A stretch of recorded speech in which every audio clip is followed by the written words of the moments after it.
أشهد أن لا إله إلا الله وحده لا شريك له وأشهد أن محمدا عبده ورسوله أما بعد فأعوذ بالله من الشيطان الرجيم بسم الله الرحمن الرحيم الحمد لله رب العالمين الرحمن الرحيم مالك يوم الدين إياك نعبد وإياك نستعين اهدنا الصراط المستقيم صراط الذين أنعمت عليهم غير المغضوب عليهم ولا الضالين.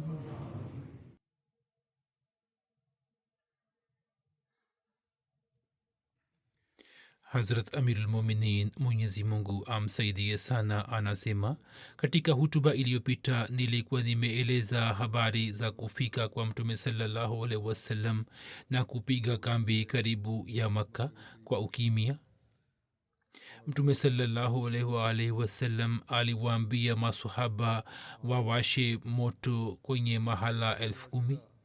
Abu Sufyan na wenzake walipoona moto ukiwaka wote wakapata hofu.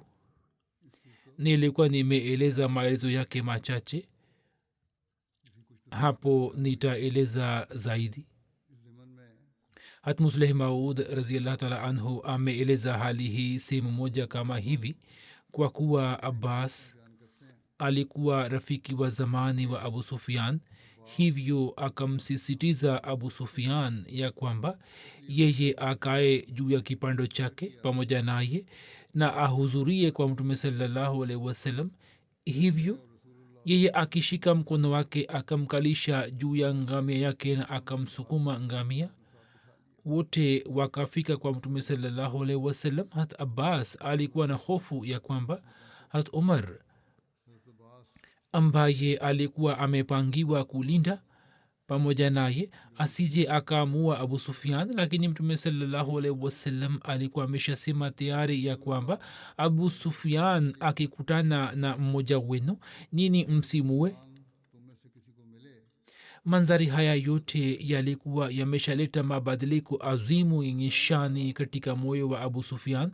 Abu Sufyan aliona ya kwamba miaka michache kabla sisi tulikuwa tumemlazimisha Mtume sallallahu alaihi wasallam kuacha Makka pamoja na mwenzake mmoja tu, lakini leo miaka 7 tu imepita juu yake ambapo yeye pamwe na wafuasi 10,000 amekuja kuishambulia Makka bila kufanya zulma yoyote, na watu wa Makka hawana nguvu ya kumzuia yeye. Hivyo katika muda huo wa kumfikia Mtume sallallahu alaihi wasallam, kwa sababu ya mawazo haya na kwa sababu ya hofu na haiba, Abu Sufyan alikuwa ameshachanganikiwa.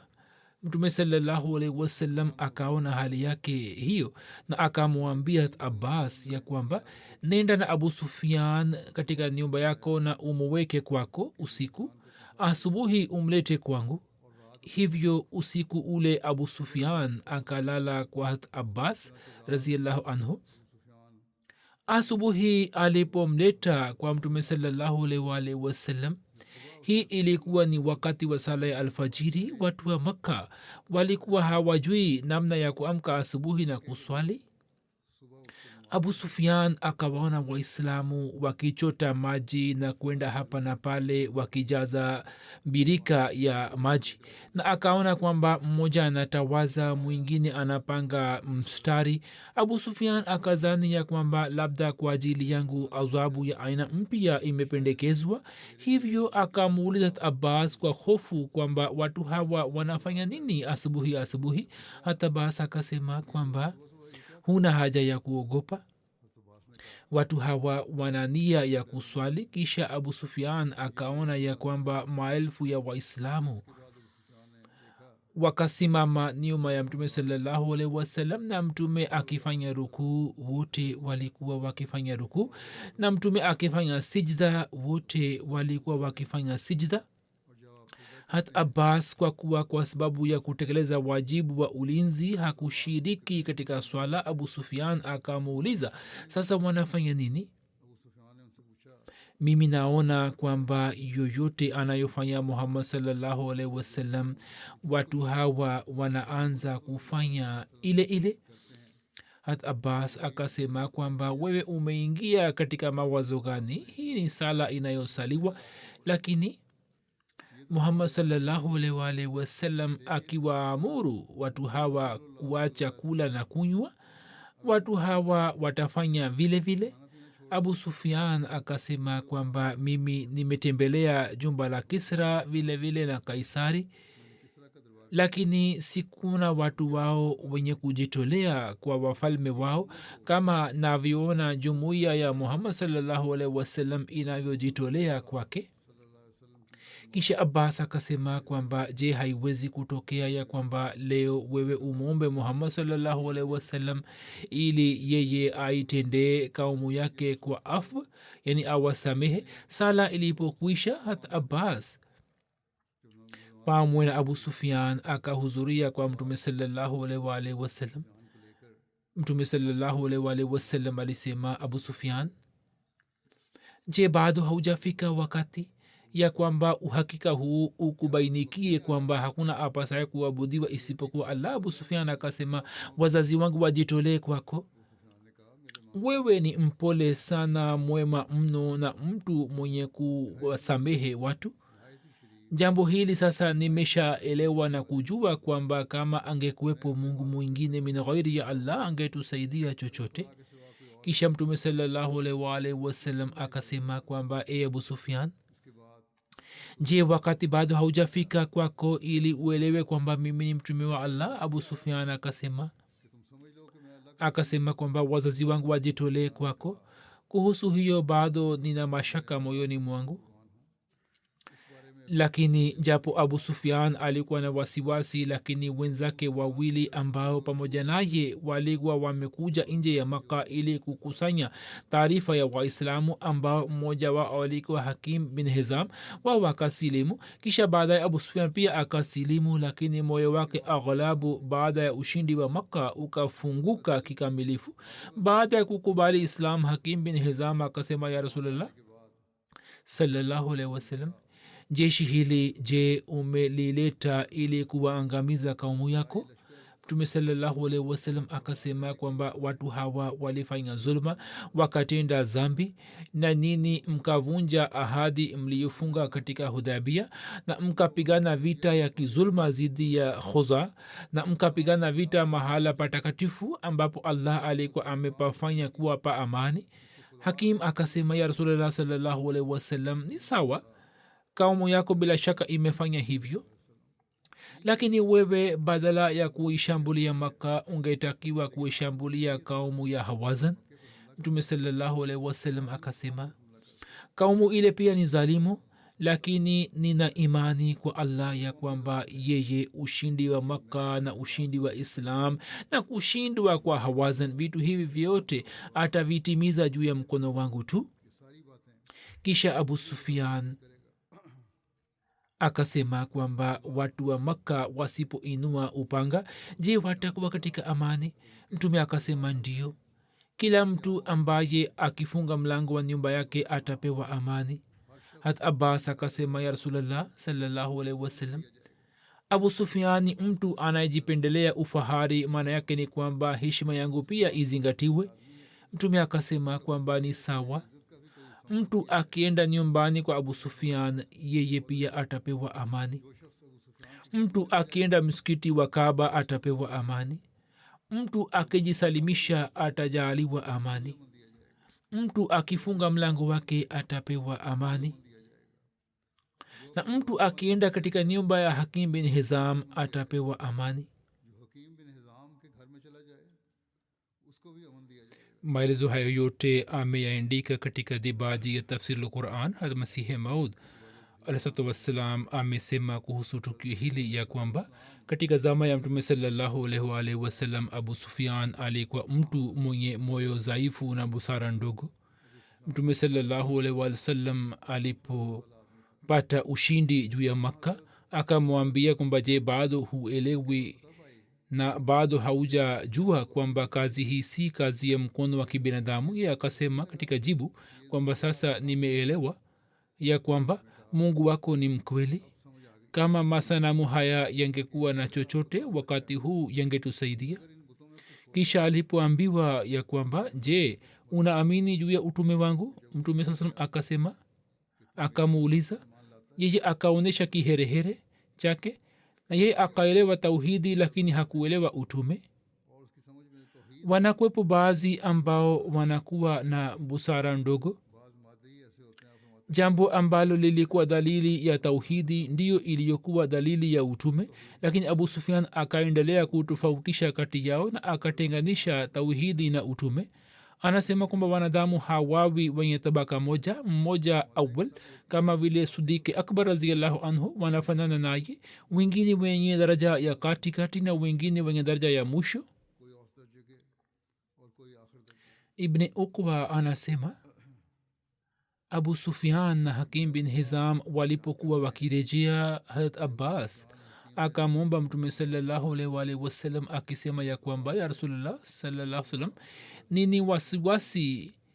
nina wasiwasi kuhusu islam ya abu sufian, hivyo umwite aje mpaka aelewe vizuri islam na aone majeshi ya allah pamoja na mtume. ibni abi shaba anasimulia ya kwamba abu sufian alipotaka kurejea, hata abubakar akamwomba mtume salllahualhi wasallam akisema ya kwamba ya rasulllah, kama ukitoa amri kuhusu abu sufian basi azuiliwe njiani. ibn ishaka anasema abu sufian alipokuwa akirejea, mtume salllahualhi wasallam akamwambia hat abbas kwamba umzuie abu sufian katika pango la bonde.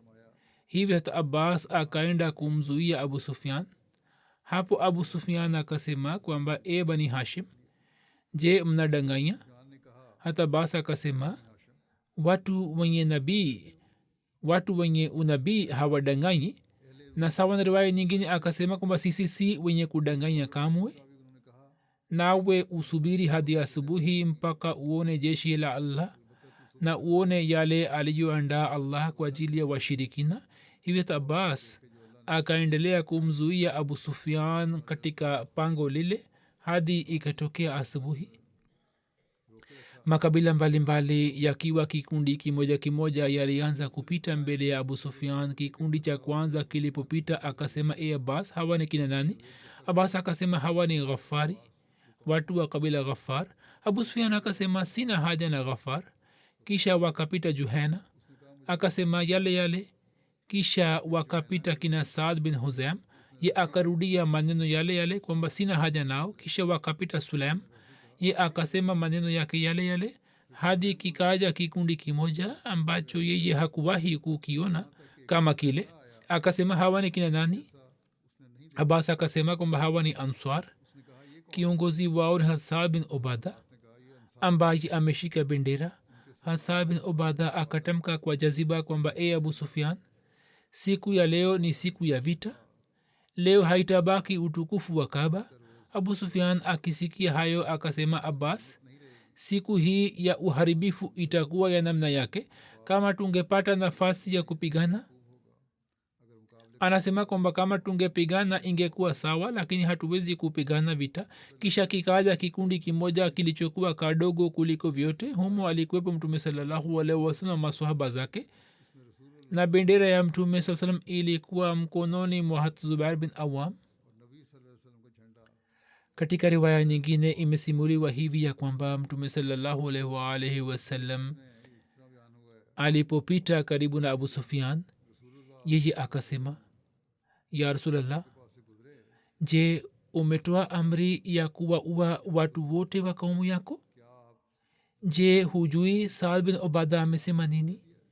mtume akamuuliza kwamba amesema nini? abu sufian akasema kwamba alikuwa anasema hivi na vile, mimi nakuomba kwa jina la allah kuhusu kaumu yako kwamba wewe ni mwenye kusamehe kuliko watu wote na mwenye kufanya rehma na kuwasamehe watu.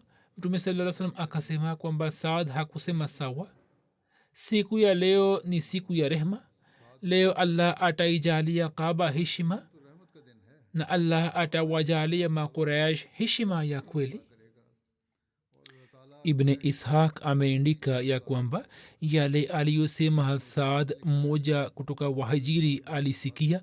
ibne hisham amesimuria tukio hili kwamba huyu alikuwa hat umar aliyesikia, na yeye akasema kwamba ya rasulllah saa salam, sisi hatuko kwenye amani, huenda saad awashambulie quraish. sawa na riwaya nyingine jambo hili alisema hat abdurrahman bin auf au na hat usman. mtume salallahu alaihi wasallam alimtumia saad ujumbe na akachukua bendera kutoka kwake na akampatia mwana wake Qais.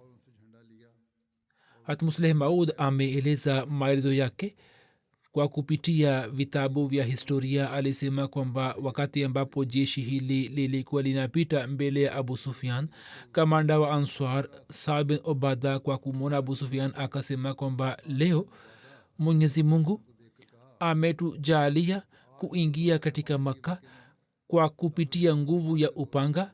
leo kaumu ya quraish itazalilishwa. mtume sasam alipopita karibu na abu sufian, ye akasema kwa sauti ya juu, ya rasulllah, je, umetoa ruksa ya kuwaua kaumu yako? muda si muda kiongozi wa ansar saad na wenzake walikuwa wanasema hivi. wao wamesema kwa sauti ya juu kwamba leo vita itatokea na utukufu wa maka hautaweza kutuzuia kupigana vita na sisi tutawafanya makuraish wazalilike. ya rasulllah salllahu alaihi wasallam, wewe katika dunia hii ni mtu mwema mwenye kufanya rehma zaidi na mwenye kuwasamehe watu kuliko wote. je, leo hutasahau zuluma za kaumu yako?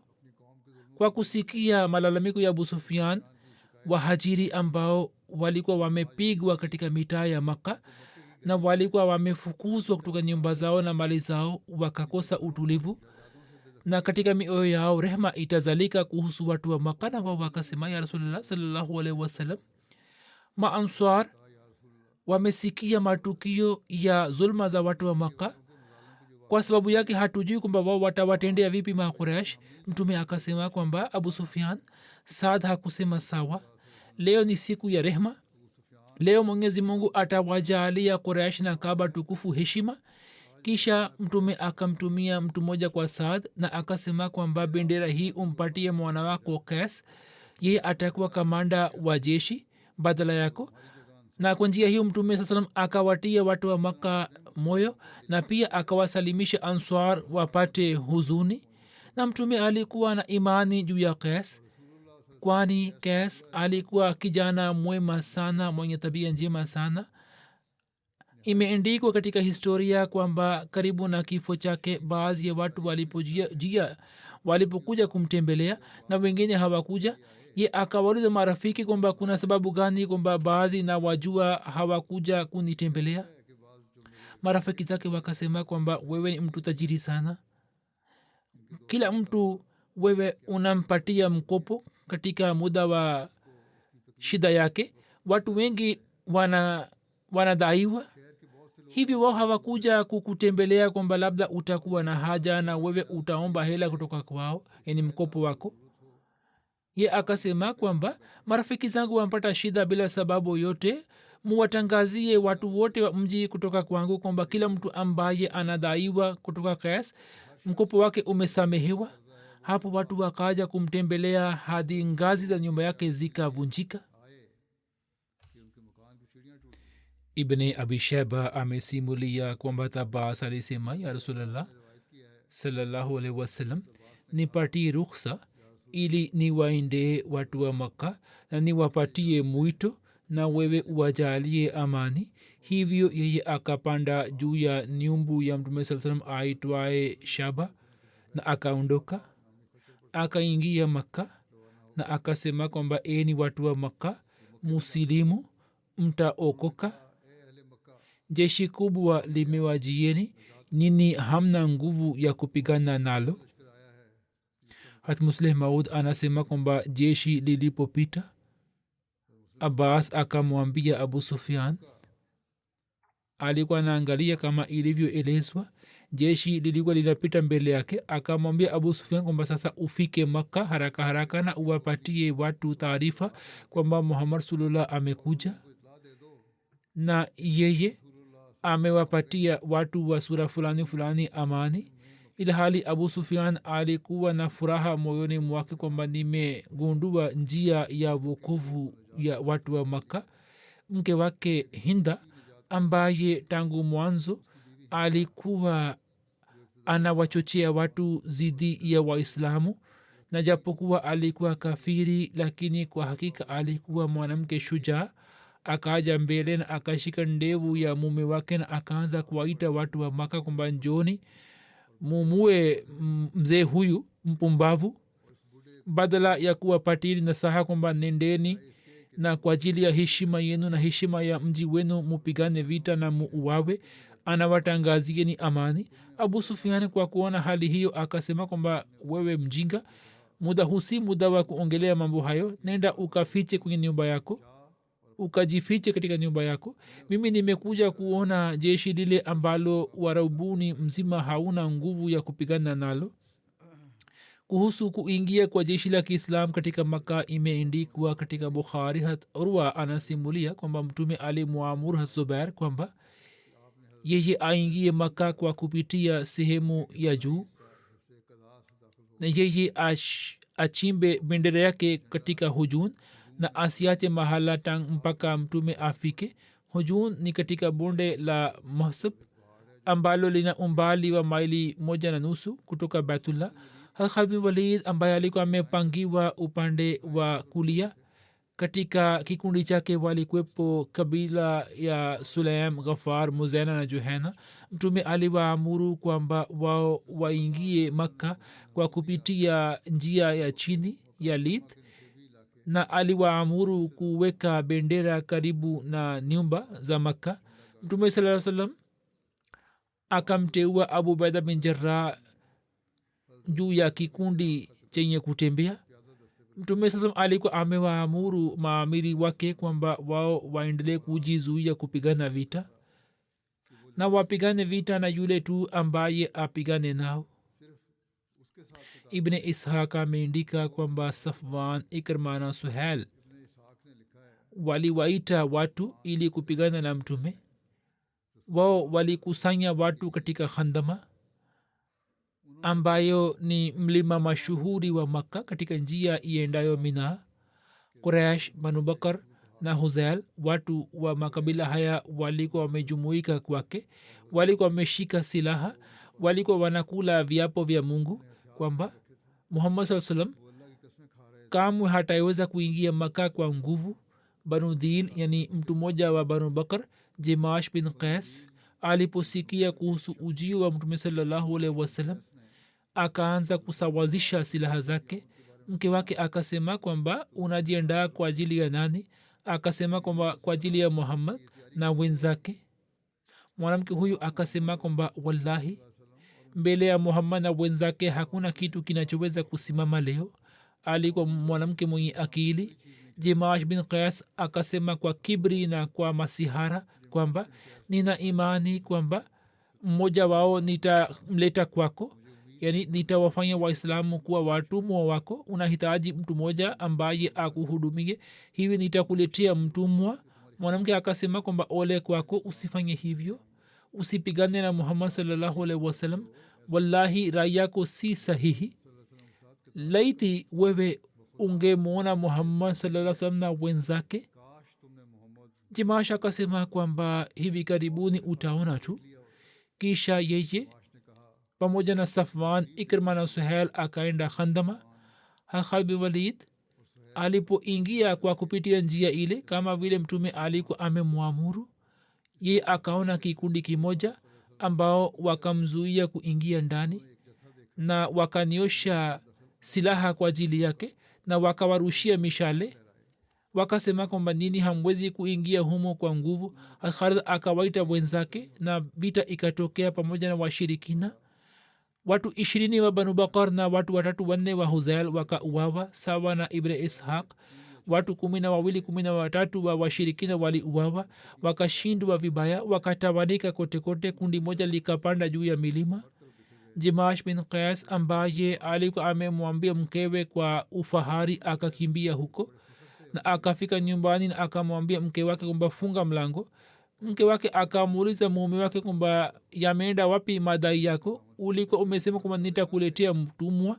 akamjibu kwa kuomba msamaha na akasoma shairi ambayo maana yake ni kwamba kama ungeona vita ya khandama mwenyewe, Safwan alipokimbia na Ikrima pia alipokimbia, panga zikawapokea wao, na panga zilikuwa zinakata kila kiungo cha mwili, na kulikuwa hakuna kitu isipokuwa kelele tu, na tuliko tunasikia hasira tu ikitokea.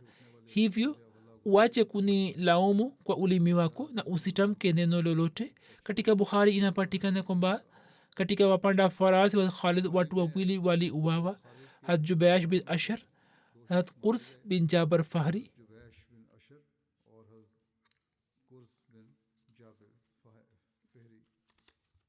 kuhusu tangazo la amani kwa ajili ya watu wa Makka, imeandikwa kwamba Mtume sallallahu alaihi wasallam alimjalia Abu Sufyan amani na akamjalia Hakim bin Hizam amani, na akasema kwamba nendeni Makka na mkawatangazie watu kwamba mtu atakayejisalimisha atakuwa katika amani, atakaingia katika nyumba yake atapata amani, atakaenda katika ua wa Kaaba tukufu atapata amani, atakaingia katika nyumba ya Abu Sufyan atapata amani, atakaingia katika nyumba ya Hakim bin Hizam atapata amani. na watu wa Makka walipokuwa wakipata amani katika muda huo, Mtume sallallahu alaihi wasallam hakusahau wapendwa wake, maswahaba zake. Mtume sallallahu alaihi wasallam kwa yakini alikuwa anakumbuka zulma zilizofanywa katika mitaa ya Makka, na Bilal ambaye akifungwa kwenye kamba alipokuwa anabururwa katika mitaa yenye changarawe. leo Bilal huyo alikuwepo katika jeshi hili lenye ushindi. katika moyo wake na ubongo wake atakuwa amekumbuka zulma zote, na Mtume saa salam aliona kwamba achukua kisasi chake vile vile, lakini akachukua kisasi kilicho kizuri sana. Hatmusleh Maud ameeleza hivi kwamba baada yake Abi Rawaha ambaye Mtume alikuwa amemfanya ndugu wa Bilal alimwambia kwamba sisi wakati huu tunampatia Abi Rawaha bendera yetu, mtu atakayesimama chini ya bendera ya Abi Rawaha sisi hatutamzuru. na akamwambia Bilal kwamba uendelee kuwatangazia watu kwamba mtu ambaye atakuja chini ya bendera ya Abi Rawaha atapewa amani. katika amri hii kulikuwa na hikma latifu. watu wa Makka walikuwa wanafunga Bilal na walikuwa wanamburura katika mitaa ya Makka. medani ya Makka haikuwa mahala pa amani kwa ajili ya Bilal, bali palikuwa mahala pa azabu na uzalishaji na masihara. Mtume sallallahu alaihi wasallam aliona kwamba leo moyo wa Bilal utatamani kuchukua kisasi, hivyo ni muhimu kuchukua kisasi chake, lakini pia ni muhimu kwamba kisasi chetu kiwe sawa na shani ya Kiislam. hivyo Mtume hakuchukua kisasi cha Bilal kwa njia hii kwamba shingo za maadui zikatwe kwa upanga, bali akimpatia ndugu yake bendera na akamsimamisha, na akamwambia Bilal kwamba awatangazie kwamba yeyote ambaye atakuja kusimama chini ya bendera ya ndugu yangu atapewa amani. kisasi hicho kilikuwa chenye shani kabisa na kilikuwa kizuri sana. Bilal atakapokuwa anatangaza kwa sauti ya juu kwamba eni watu wa Maka, njoni musimame chini ya bendera ya ndugu yangu mtajaaliwa amani, moyo wake utakuwa unapoa kutoka hisia za kuchukua kisasi, na atakuwa amehisi kwamba kisasi ambacho Muhammad sallallahu alaihi wasallam amependekeza kwa ajili yangu, kisasi chenye shani na kizuri zaidi, hakiwezi kutokea kwa ajili yangu kuliko hicho. katika sehemu nyingine ameeleza jambo hili kama hivi kwamba katika tukio hili jambo lenye shani azim ni bendera ya bilal. mtume salallahu alaihi wasallam anatengeneza bendera ya bilal na anasema kwamba mtu atakayesimama chini ya bendera ya bilal muradi wake ni bendera ya ndugu yake atapewa amani. ilhali kiongozi alikuwa muhammad salallahu alaihi wasallam lakini hakuna bendera ya muhammad inayosimamishwa na baada yake mwenye kujitolea alikuwa abubakar lakini hakuna bendera ya abubakar inayosimamishwa. kisha aliyesilimu alikuwa umar lakini bendera ya umar pia ilikuwa haikusimamishwa. kisha alikuwa uthman na alikuwa mwanamkwe lakini hakuna bendera ya uthman inayosimamishwa. kisha alikuwa ali ambaye alikuwa ndugu yake pia alikuwa mwanamkwe wake lakini hakuna bendera ya ali inayotengenezwa. kisha alikuwa abdurrahman bin auf alikuwa mtu ambaye mtume sasa alikuwa amesema kwamba huyu ni mtu ambaye maadamu yu hai katika kaumu ya kiislam hitilafu haitatokea lakini bendera ya abdurrahman haitengenezwi. kisha alikuwa abbas baba yake mdogo na saa nyingine alikuwa anakosea na mtume sasa alikuwa hakasiriki lakini mtume sasa hakutengeneza bendera yake. kisha walikwepo viongozi wote na wakubwa. khalid bin walid ambaye alikuwa mwana wa kiongozi na alikuwa mtu mkubwa alikwepo. amr bin as kijana wa kiongozi na walikwepo vijana wa viongozi wakubwa lakini hakuna mtu ambaye bendera yake ikatengenezwa. na kama bendera ikatengenezwa ya bilal sababu yake ilikuwa nini? sababu yake ilikuwa ndio hii kwamba kaaba tukufu ilipokaribia kushambuliwa abubakar alikuwa anaona kwamba watakaopigwa ni ndugu zake na alikuwa ametamka mwenyewe kwamba ya rasulllah je utawaua ndugu zako? alikuwa amesha sahau zulma alikuwa anajua kwamba hawa ni ndugu zangu. umar kusema alikuwa anasema kwamba ya rasulllah uwapige makafiri hawa lakini mtume alipokuja kuwasamehe atakuwa anasema moyoni mwa kwamba imekuwa vizuri kwamba ndugu zetu wamesamehewa.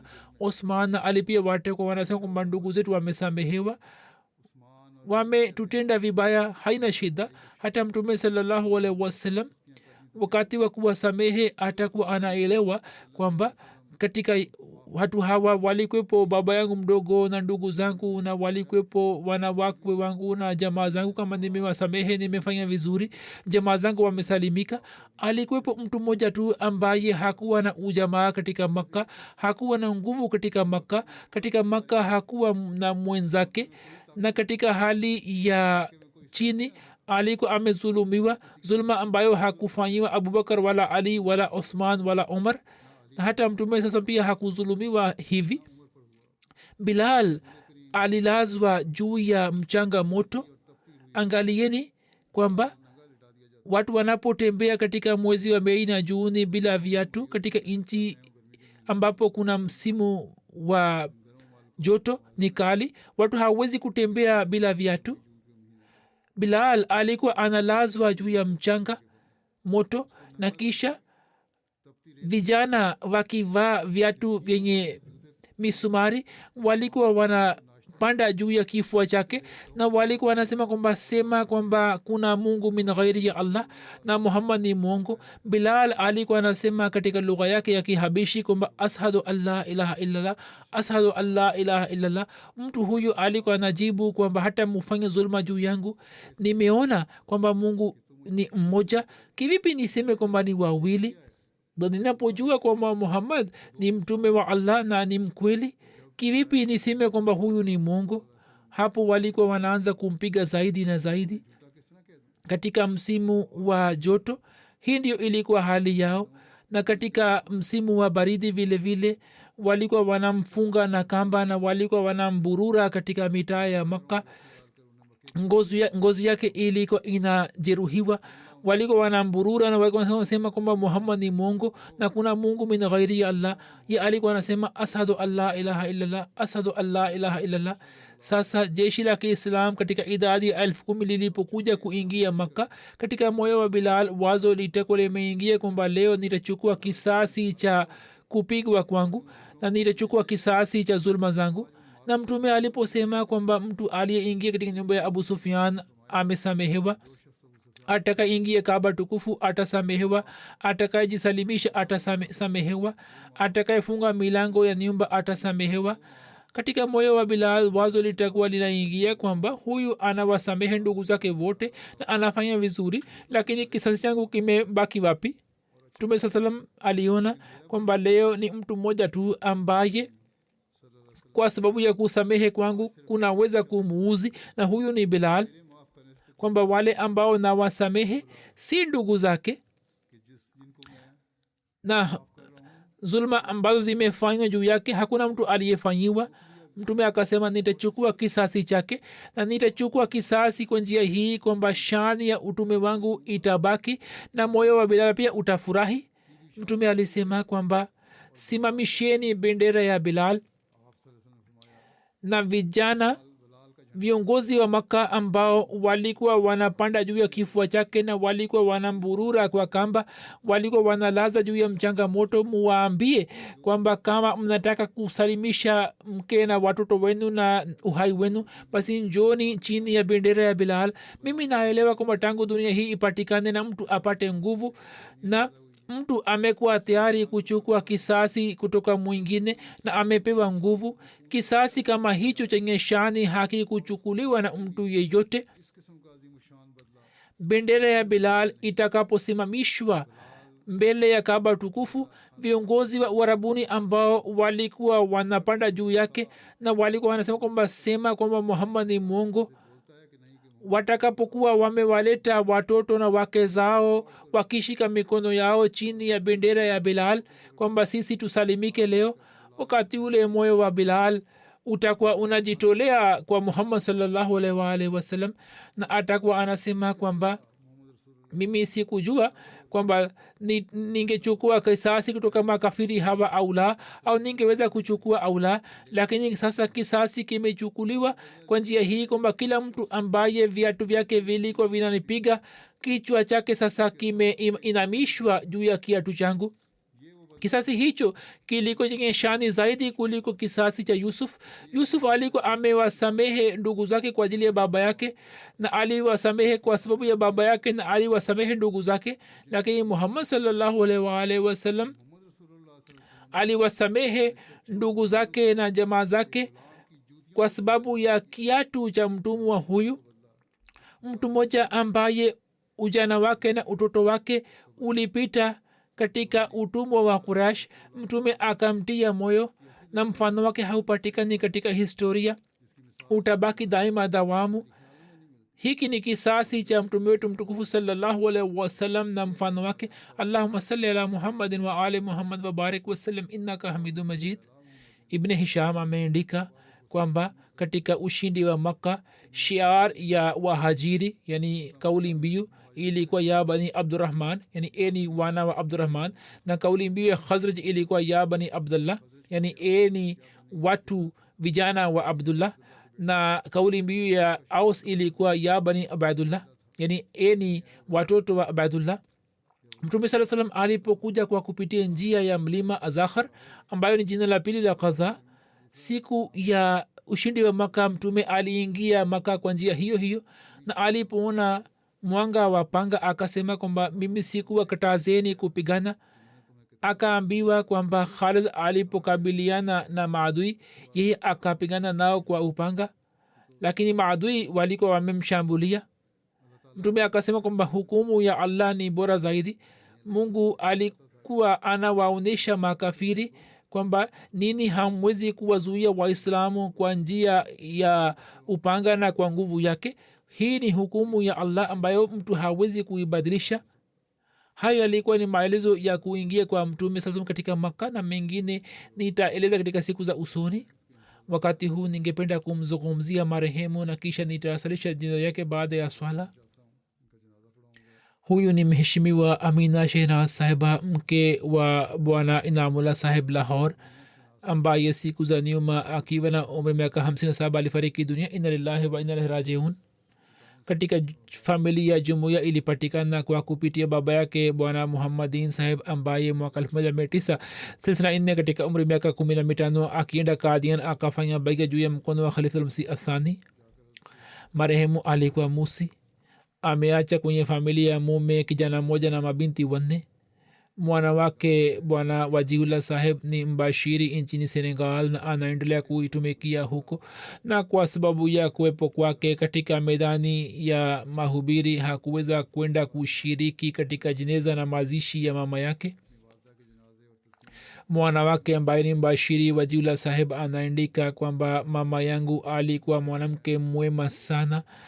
alikuwa na swala zote na kusoma qurani tukufu bila kukosa. alikuwa anawalea watoto vizuri. alikuwa anaupenda sana ukhalifa.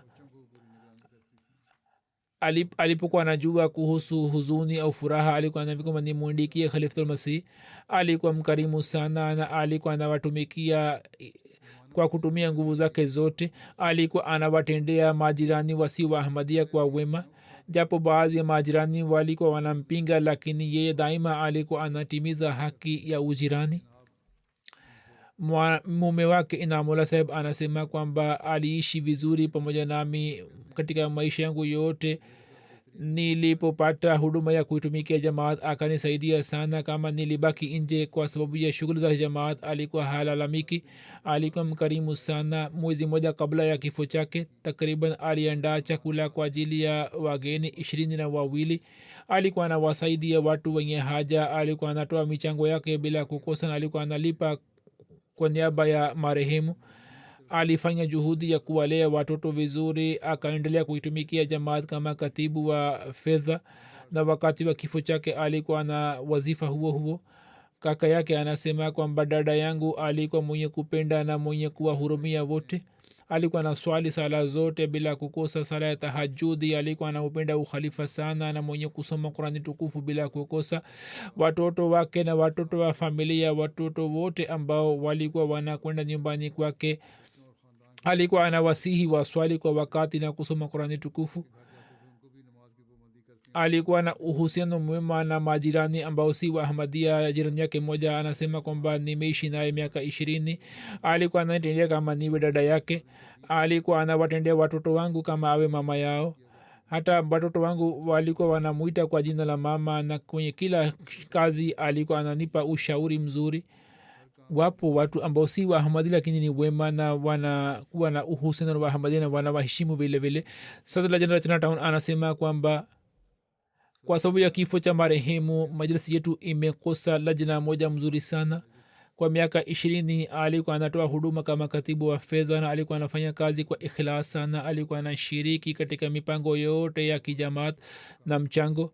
hata kama iwe hali gani alikuwa haturudishi kwa mikono mitupu.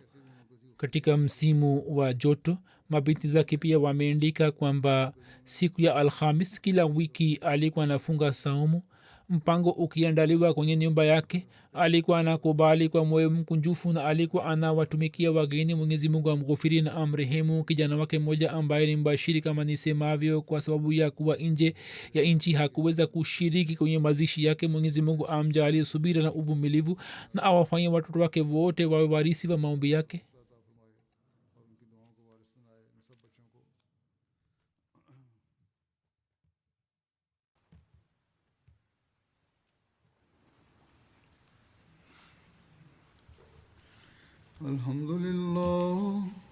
الحمد لله نحمده ونستعينه ونستغفره ونؤمن به ونتوكل عليه ونعوذ بالله من شرور أنفسنا ومن سيئات أعمالنا. من يهده الله فلا مضل له ومن يضلله فلا هادي له. ونشهد أن لا إله إلا الله ونشهد أن محمدا عبده ورسوله. عباد الله رحمكم الله إن الله يأمر بالعدل والإحسان وإيتاء ذي القربى وينهى عن الفحشاء والمنكر والبغي يعظكم لعلكم تذكرون اذكروا الله يذكركم وادعوه يستجب لكم ولذكر الله أكبر